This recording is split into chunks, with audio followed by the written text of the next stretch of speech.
कहानी की शुरुआत में हम एक छोटे से बेन को देखते हैं जिसके दादा उसे एक छुपे हुए खजाने की कहानी सुना रहे थे। इस खजाने के बारे में बहुत कम लोगों को पता था। अब सालों बाद जब बेन बड़ा हो चुका था तो उसने कुछ और लोगों के साथ मिलकर उस खजाने को ढूंढने का फैसला किया। बन को अपने दादा की कहानी से थोड़ा अंदाजा था कि यह कहाँ हो सकता है। उसके दादा ने उसे एक नोट दिया था जिस पर एक नाम लिखा था। उसने हिसाब लगाया कि यह नाम एक पुराने जहाज का है। उसके एक दोस्त राइली ने उस जहाज की लोकेशन का पता लगाने में उसकी मदद की। जब वह लोग इस जहाज को ढूंढने निकले तो बेन ने हिसाब लगाया कि वह जहाज जरूर बर्फ की इस चादर के नीचे छुपा होगा।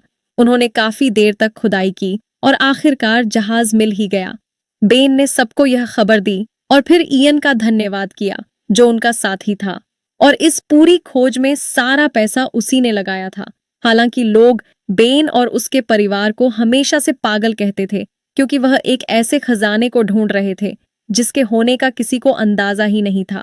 खैर, अब बेन अपनी टीम के साथ उस जहाज में घुसा। जब उन्होंने आसपास देखा तो उन्हें एक कमरा मिला जिसमें बारूद के ढेर सारे डब्बे थे।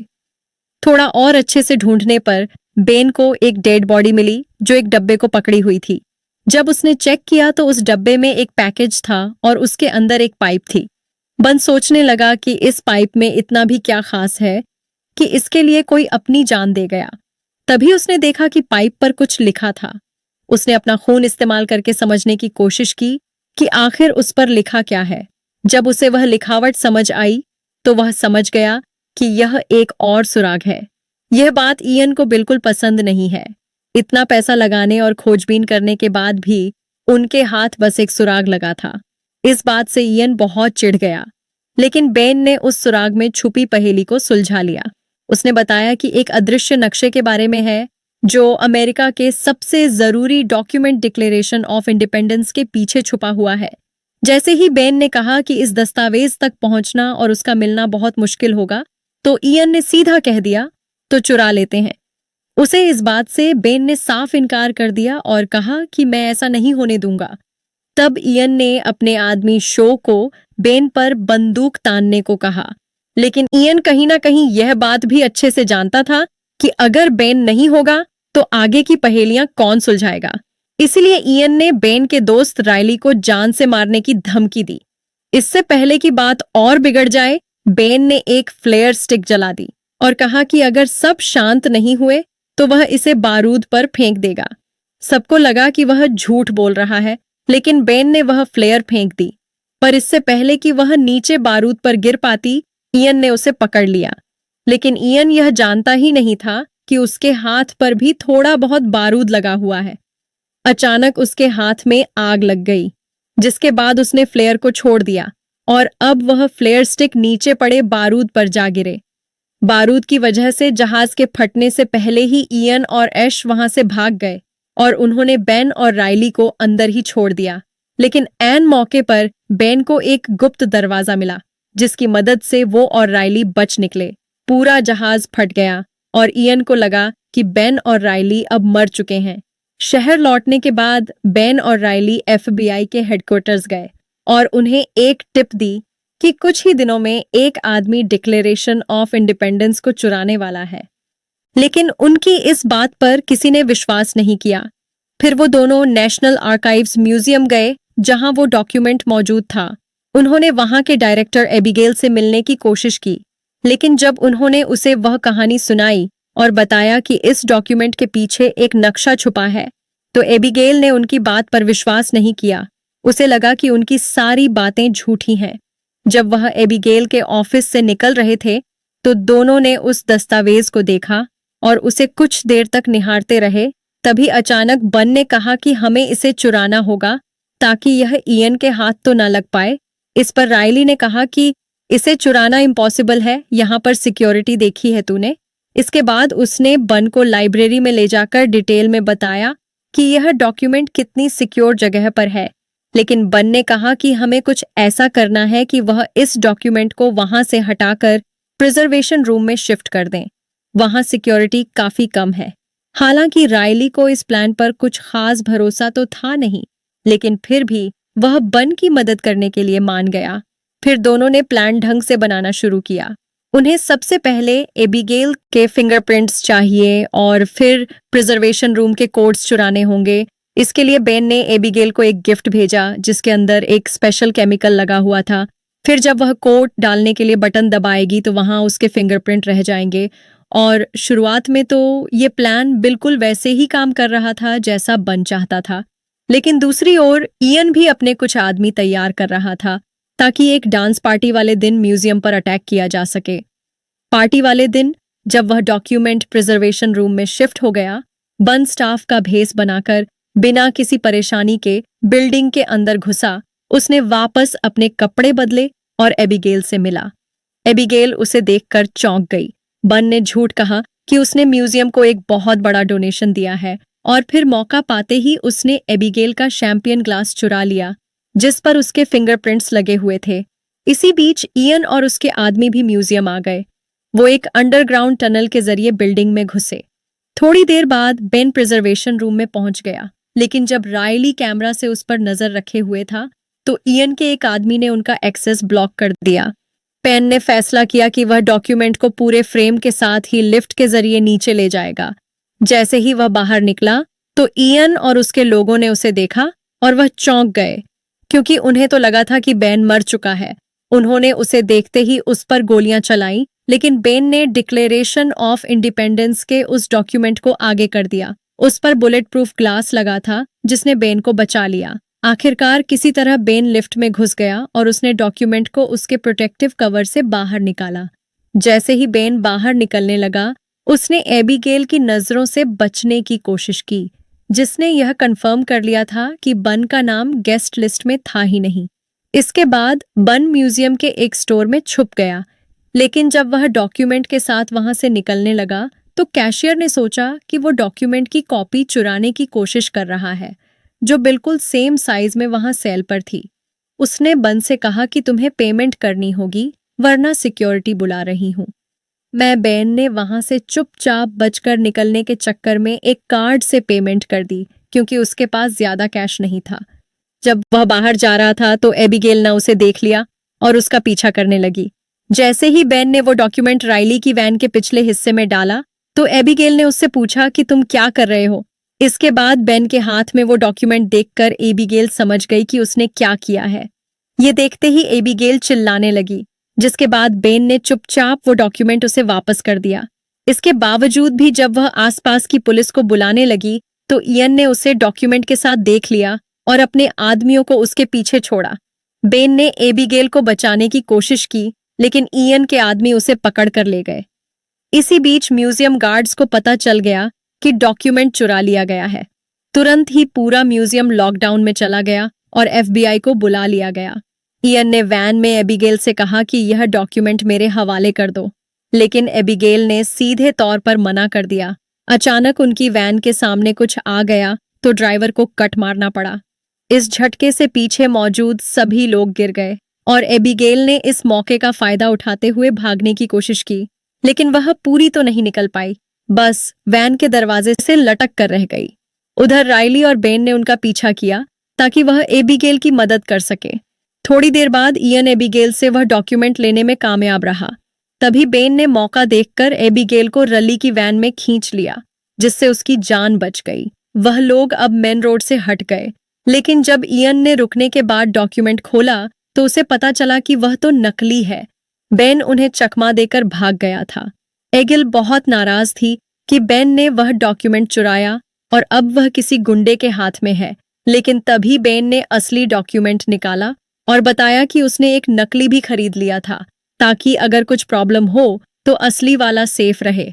बेन ने यह भी बताया कि मैंने सिर्फ डॉक्यूमेंट इसलिए चुराया था ताकि इयन उसे न चुरा ले, क्योंकि वह खजाना ढूंढने के लिए बेताब है। जब बेन और राइली ने सोचा कि डॉक्यूमेंट के पीछे कोई केमिकल लगाकर क्लू ढूंढते हैं तो एबिगेल ने साफ मना कर दिया। उसने कहा कि ऐसे तो यह खराब हो जाएगा, लेकिन राइली ने उसे टेंशन ना लेने को कहा क्योंकि वह भी ऐसा कुछ नहीं करने वाले जिससे यह डॉक्यूमेंट खराब हो। लेकिन उनके पास जो सामान तैयार पड़ा था वह बेन के घर पर है और बेन अब वहां जा नहीं सकता क्योंकि एफबीआई उन्हें ढूंढते हुए पहले ही वहां पहुंच गई होगी। उसके पास कैश नहीं था तो उसने म्यूजियम में अपना कार्ड इस्तेमाल किया था और अब उनकी लोकेशन को ट्रैक किया जा रहा होगा। जैसे ही वह लोग वैन साइड में रोक कर सोचने लगे, पेन ने कहा कि कुछ जरूरी चीजें हैं जो खजाना ढूंढने में जरूर काम आएंगी, लेकिन वो सब मेरे घर पर है। उनमें से एक चीज फ्रैंकलिन नाम के इंसान के लिखे हुए कुछ लेटर्स थे जो उस खजाने से जुड़े हुए हैं। बेन को याद आया कि उसके पिता के पास उन लेटर्स की कॉपी थी, इसलिए उसने फैसला किया कि वो उनके पास जाएगा। एबिगेल ने उस डॉक्यूमेंट के साथ भागने की कोशिश की, लेकिन बेन ने उसे रोक लिया। थोड़ी बहसबाजी के बाद वह भी उनके साथ जाने को मान गई, क्योंकि अब वह भी देखना चाहती थी कि आखिर यह क्या खजाना है। इसी दौरान एफबीआई एजेंट सेडुस्की ने बेन के घर पर रेड की। उन्हें वहां बेन की काफी सारी चीजें मिली, वो चिट्ठियां भी जिनके बारे में बेन बात कर रहा था। साथ ही उसने अपने लोगों को बेन के परिवार वालों का पता लगाने को कहा। थोड़ी देर बाद बेन अपने पिता पैट्रिक के घर पहुंचा। पैट्रिक ने कहा कि मेरा एक ही सपना है कि तुम मुझसे मिलने आए, लेकिन खजाने के बारे में नहीं। जिस पर बेन ने कहा कि हाँ, तो मैं आपसे मिलने ही तो आया हूं पापा। बेटा, साथ में टाइम स्पेंड करेंगे, मजा आएगा। बस एक बार वो लेटर्स होंगे आपके पास, वो दे दो मुझे, फिर करते हैं टाइम स्पेंड। इस बात से पैट्रिक बहुत गुस्सा हो गया। उसने कहा कि किसी की गलती से सीखते हो कि नहीं? मैंने अपनी पूरी जिंदगी इस खजाने को ढूंढने में झोंक दी। तुम भी अपनी जिंदगी ऐसे ही खराब करना चाहते हो। उसने कहा कि ऐसा कोई खजाना है ही नहीं, यह सिर्फ देश के दुश्मनों को गुमराह करने के लिए बनाया गया है। यह बस ऐसे ही कहानी बना दी किसी ने। लेकिन बेन ने अपने पिता की बात पर ध्यान नहीं दिया।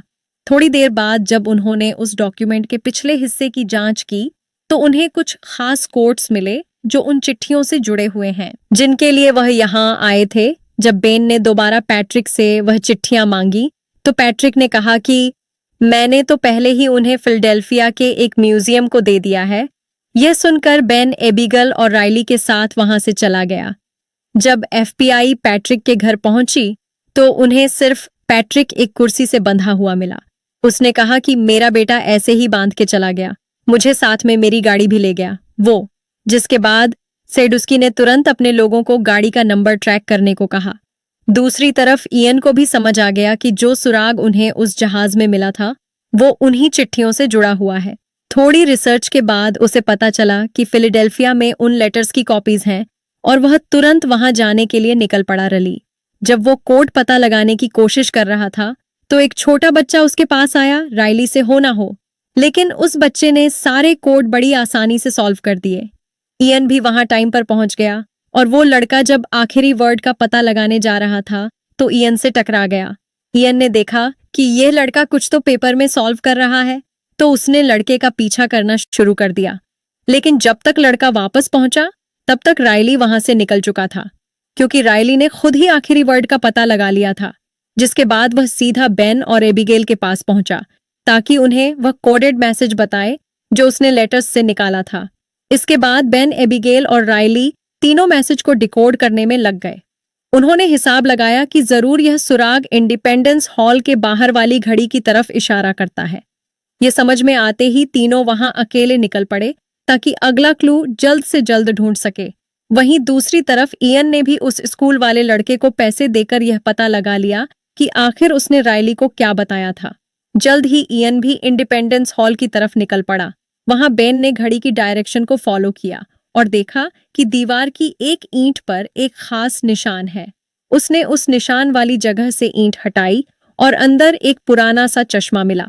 यह एक खास तरह का चश्मा था। बन तुरंत एबिगेल और राइली के पास गया और उन्हें वह चश्मे दिखाए। फिर बेन ने वह चश्मा पहना और डिक्लेरेशन ऑफ इंडिपेंडेंस के पीछे वाले मैप को देखा। तब उसे एक खास निशान दिखाई दिया और उसके पास ही कुछ शब्दों में लिखा हुआ मैसेज भी था। लेकिन उसी वक्त उन्होंने देखा कि इयन अपने लोगों के साथ वहां घूम रहा है, तो उन्होंने फैसला किया कि वह अलग अलग हो जाएंगे। एबिगेल और राइली के पास वो डिक्लेरेशन डॉक्यूमेंट था और वह जल्द ही उसे साथ लेकर निकल गए। इयन से बचते बचते वह दोनों काफी दूर निकल गए, लेकिन एक वक्त ऐसा आया कि एक बस उनके बहुत करीब आ गई और उनकी टक्कर होने ही वाली थी। इसी अफरा तफरी में इयन ने उनसे डिक्लेरेशन का वह डॉक्यूमेंट छीन लिया। एबिगेल और राइली ने तुरंत बन को फोन किया और बताया कि क्या हुआ है। बन ने कहा कि सब जल्दी से गाड़ी के पास मिलते हैं। लेकिन एफबीआई को बेन की गाड़ी पहले ही मिल चुकी थी और जैसे ही बेन वहां पहुंचा तो एफबीआई ने उसे अरेस्ट कर लिया। एबिगेल और राइली समय से थोड़ा लेट पहुंचे और एफबीआई को देखते ही चुपके से वहां से भाग निकले।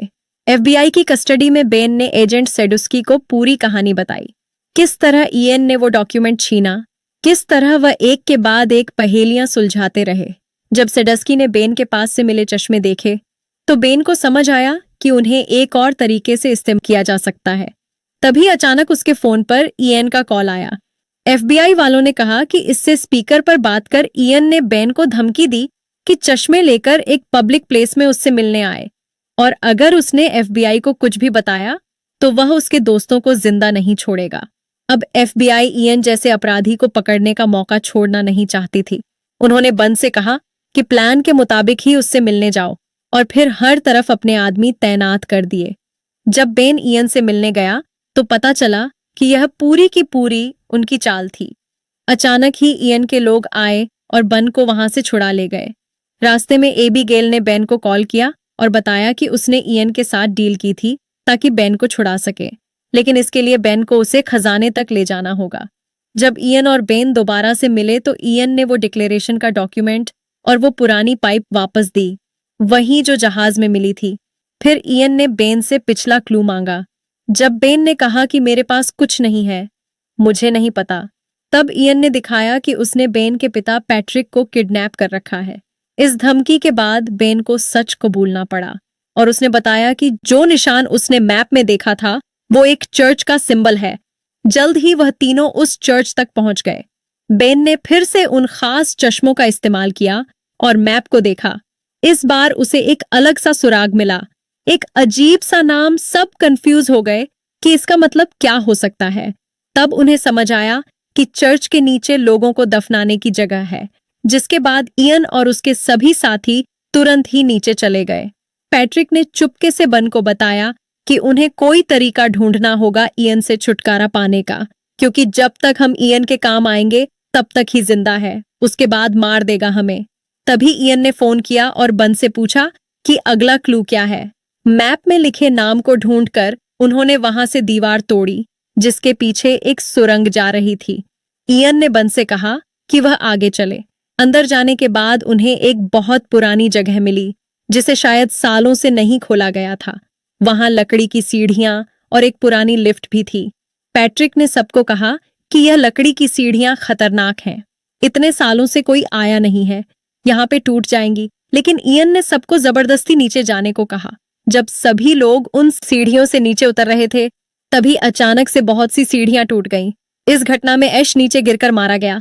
अब वह पूरा हिस्सा टूट रहा था और बाकी सबको लिफ्ट के ऊपर कूदकर अपनी जान बचानी पड़ी। उस लिफ्ट ने उन्हें खाली कमरे में ले जाकर छोड़ दिया।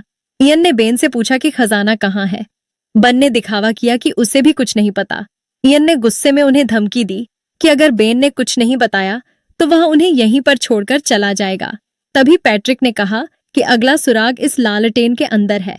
उसने यह भी कहा कि ऐसी ही एक लालटेन बॉस्टन की चर्च में भी है, तो खजाना शायद वहीं पर होगा। इयन फिर भी उन्हें वहीं छोड़कर चला गया, यह कहकर कि जब मुझे खजाना मिल जाएगा ना तो वापस आऊंगा तुम लोगों के लिए।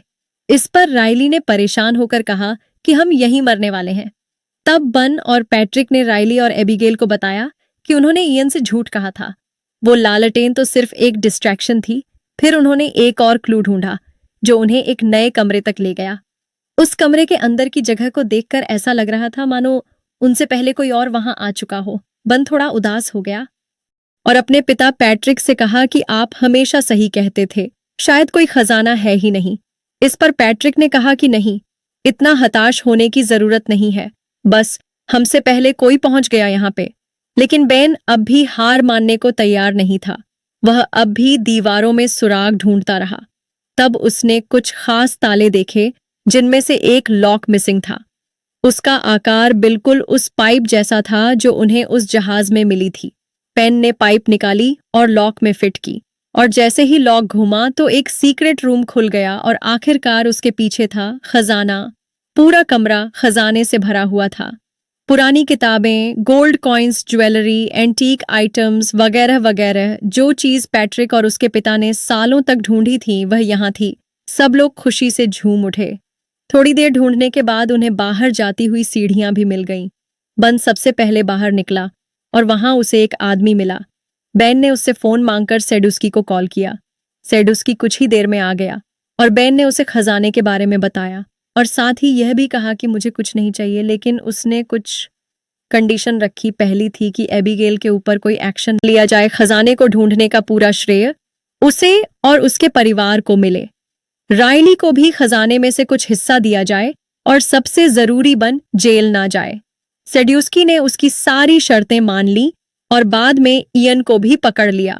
जब वह बॉस्टन की चर्च में घुसने की कोशिश कर रहा था, कुछ ही दिनों में यह खजाना दुनिया भर के म्यूजियम्स में भेज दिया गया। एक दिन सब लोग मिलकर मजे उड़ा रहे थे, लेकिन राइली थोड़ा गुस्सा था। उसने बन से कहा कि तुमने सरकार का दिया हुआ पैसा ठुकरा क्यों दिया? एक ही ने कहा कि भाई इतना कुछ था, कुछ तो ले लेते। बन हंसा और आगे से जवाब नहीं दिया। राइली अपनी नई कार में बैठा, जिससे पता चलता था कि उसे भी बढ़िया पैसे मिले हैं सरकार से।